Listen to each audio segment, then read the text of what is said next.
Thank you. Yeah. All right. So we're going to take this conversation up into the cloud, all right, with AVEVA Insight.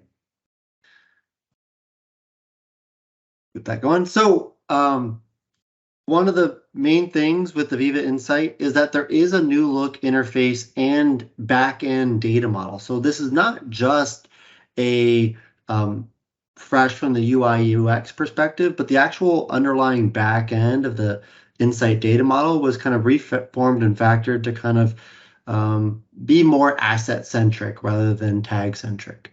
And this is going to be, you'll see the benefits of this in search, in integrating to other systems, are the kind of two main points of why AVEVA has gone this route. Now, just like you saw with that historian client web, right? You can flip and flop back and forth the classic look and the modern look that you see here.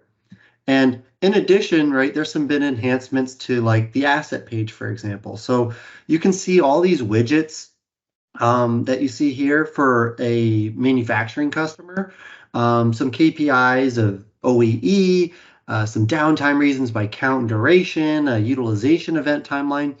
And these widgets, and there'll be more and more as we go forward, but these widgets can actually be exported out of this page, or not necessarily exported, but reused in dashboards that are user defined and user configured for a given dashboard.